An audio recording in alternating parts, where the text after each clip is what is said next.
Les TCA, c'est pas qu'une histoire de corps, c'est aussi une histoire de psychologie.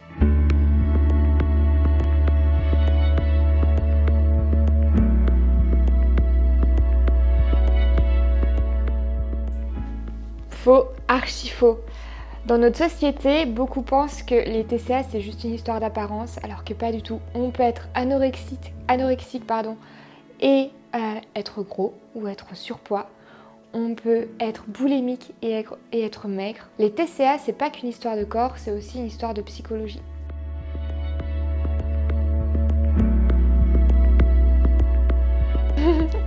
Alors là, ce préjugé-là, on l'a tellement entendu. Ah, mais t'es faible, si tu veux pas guérir, c'est que t'es pas motivé. Beaucoup pensent, enfin ceux qui ne connaissent pas les TCA pensent ou peuvent être amenés à penser que c'est qu'une histoire de motivation, que la personne elle est trop faible, elle n'a pas envie d'aller mieux, alors que pas du tout. Comme je l'ai dit tout à l'heure, les TCA, c'est avant tout aussi, ce sont des pathologies mentales, des troubles mentaux, donc ça n'a rien à voir avec la volonté.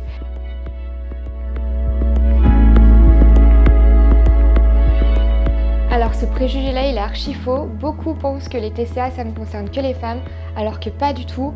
On constate qu'il y a de plus en plus d'hommes qui sont touchés par les TCA. Il y a une prévalence de femmes qui souffrent de TCA, mais les hommes sont aussi concernés.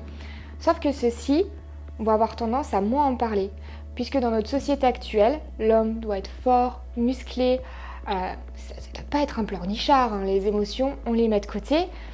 Et donc, les hommes vont avoir tendance à moins les consulter pour ces problématiques. Mais en tout cas, les hommes aussi sont concernés par les TCA et il y en a de plus en plus.